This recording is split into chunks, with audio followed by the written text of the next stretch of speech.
Chris in Vancouver, you're on the Ben Shapiro Show. Go for it, Chris.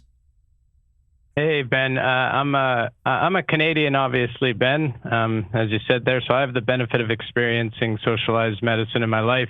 And I got to say, it always strikes me as particularly nasty when a rich person like you, who belongs to the only socioeconomic group that benefits from the current system, gets on your radio show and speaks negatively about a system that would benefit the marginalized members of the country, who, by the way, are currently dying regularly from a lack of access to health care. I would have some respect for you, I'll be honest, if you just admitted that it was more important for you to live in a country with a powerful military than it is to live in a country where low-income people don't die when they get sick. But I suppose my main question for you is, are you big enough to ride the rides at Disneyland? Chris, just a delightful phone call in every way. And while I appreciate the call, let me actually answer the question pretty clearly. So first of all, the idea that poor people in the United States are dying for lack of care is simply not true.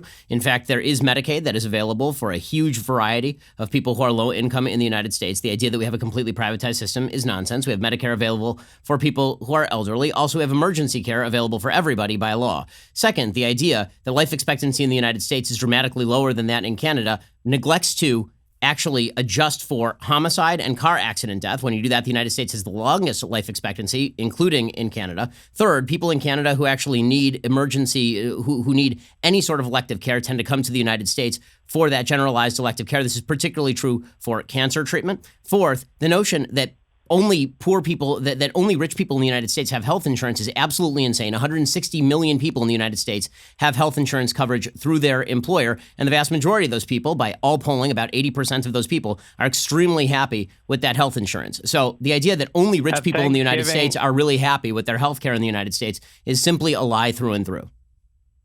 At Thanksgiving dinner, do you sit at the kids' table or the adults' table? Well, Chris, I tend to sit at the adults' table, but then again, I have a functioning prefrontal cortex, and I can't say the same for you. I appreciate you listening to the call, listening to the show. Thanks so much for your call, Chris, despite the fact that you seem weirdly obsessed with height. There is this group of people, it's really weird. It's out there where people are really obsessed with my height, and it's like, I don't care. For the record, I am 5'9", so I am perfectly average height. But if I were 5'4", I wouldn't care, because guess what? I do real well. Got a hot wife, got great kids, got a great life. And you're sitting there calling my show and whining about the fact that you're living in Canada, dude. So, enjoy. Joshua in Florida, you're on the Ben Shapiro Show. Go for it, Josh. Yes, thank you for taking my call. My question is, why aren't Republican states encouraging Republican counties and Democrat states to succeed from them, to join the Republican states? So, and what will happen to the rump states that are left from first of all, so Joshua, there's serious questions as to whether you can actually have counties in other states simply sort of secede and join states that are next door. That's already happened. Well, in 2007, a county from Kentucky succeeded to Tennessee for 1.25 less tax rate. So I don't actually know how that worked, to be honest with you. I think that the notion that this would happen regularly, I believe that it would have to be approved by both states, as far as I'm aware. I don't think that a county is just allowed to leave the state of California by voting to leave the state of California, but I could be wrong about that. Honestly, I don't know the answer to that. My understanding also is that the federal government is involved in declaring a state, right? The federal government has to approve the state becoming a state, so I don't know whether the federal government signed off on that. So I would have to check the process out on that, Josh. That's it. Happy to say I don't know the answer to that question, so I will check out that example that you mentioned from Kentucky and Tennessee. But it was one of those states down there. But yes. Okay. Well, I really forget. It's been so long. Yeah. Well, I'll check it out. I appreciate it. Thanks so much for the call, Joshua. Dylan in Ontario, Canada. A lot of Canadian callers today. Dylan, how's it going? Not bad, Ben. How are you? Hey, doing pretty well. How are you? Well, I just my original question is about the news coverage of the coronavirus, but if it's okay, I'd like to take a couple minutes and respond to that Vancouver caller that you had. Sure, go for it.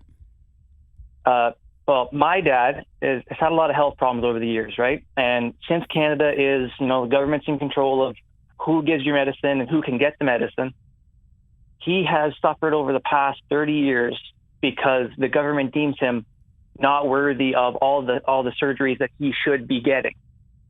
So I take a lot of problem with what he giving you all the flack because I've seen it firsthand. Like, my dad has absolutely no say over his own health in Canada. So it's absolutely disgusting that someone would call in and give you slack for how your country does things. I find that absolutely appalling, and I apologize on behalf of Canada for that caller. Well, Dylan, you definitely don't have to apologize on behalf of Canada, but I definitely appreciate the sentiment. So, yeah, I mean, obviously, I agree with that analysis of the Canadian healthcare system. Anytime you have a fully government-run system, that government-run system is going to have a certain amount of rationing attached to it. This is what you see with the NHS in Britain. You do have some free market options that have cropped up in Canada in terms of supplemental care that was finally allowed by the Supreme Court over in Canada. Yeah. But with that said, like, every health system has its drawbacks and upsides. The idea that America, they're just poor people dying on the streets, completely ignores how the actual American health system works. It just is not true in any real sense. Okay, so you wanted to ask about CNN and coronavirus. Yeah, so a lot of the articles I've been seeing have been painting the picture of absolute, complete bigotry and racism towards Chinese Americans and Chinese Canadians. Now, I like living in Canada. I hear that word racist get thrown around a lot, and I get sick and tired of getting painted with that brush. So my question is, what is your take on CNN running opinion pieces saying that because people are maybe staying away from big Chinese gatherings, that they're absolutely bigoted and racist? I mean, again, I think that it is perfectly rational to believe that if you're going to an area where more people probably traveled from an area in which an epidemic is taking place, that you're staying away from that. That has nothing to do with race. That has nothing to do with you don't like the Chinese folks who live in your area. That has to do with risk mitigation. I mean, that's really, really silly. Again, if you were to, simply walk into, like, nobody's saying this is a problem with Chinese people. This is people saying there's a problem with an epidemic that is most present in China. If, for example, there's a massive outbreak in Italy, which apparently there is, if that were to continue, and then there was a gathering of Italian Americans, many of whom recently traveled to Italy, probably the attendance would be down. I mean, are Japanese people anti-Japanese because they're staying home from school today? It makes no sense. We saw this argument, by the way, right as this thing was starting. There's an argument in the New York Times saying that it was xenophobic to talk about this virus as a Chinese virus. It's not about it being Chinese. It's about stop eating the frickin' bats, man. I mean, stop eating wild animals. This is now, the third outbreak that we've seen from China, specifically because people keep eating animals they should not be eating. I mean, it's like, that has nothing whatsoever to do with racism. That has to do with stop eating the bats, dude. I mean, this is wild stuff.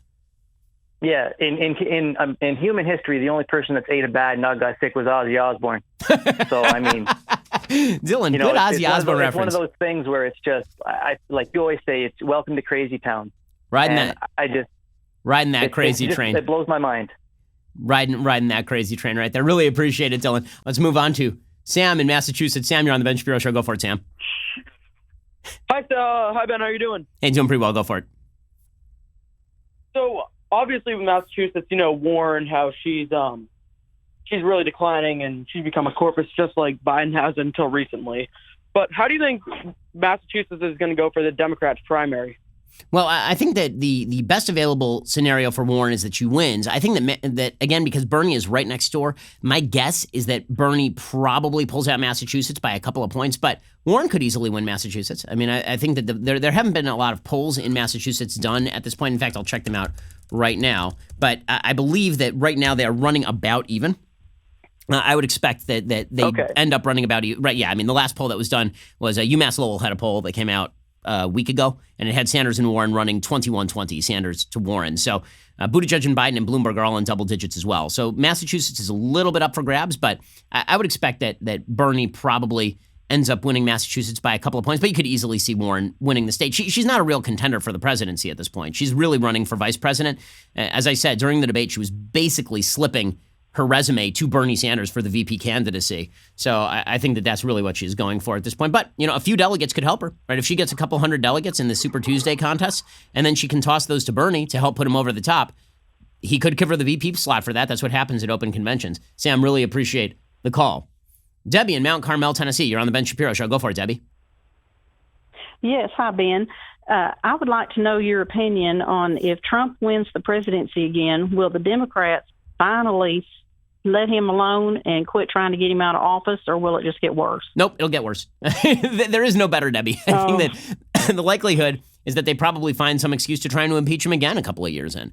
I think that they have to continue showing their base that they are sufficiently committed to wild, insane leftism. And Trump isn't going to stop being Trump, and the Democrats aren't going to stop being the Democrats. So I really don't think that they cool down at any point. I think that they go crazier, especially if Bernie Sanders is the nominee and Bernie loses.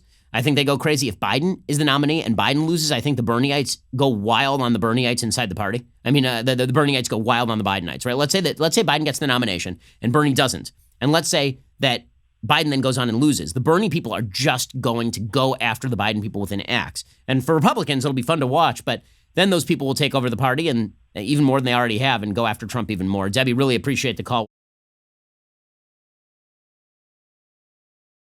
I hope you enjoyed that clip from The Ben Shapiro Show. If you did, go ahead and hit the subscribe button so you stay up to date on all of our future content.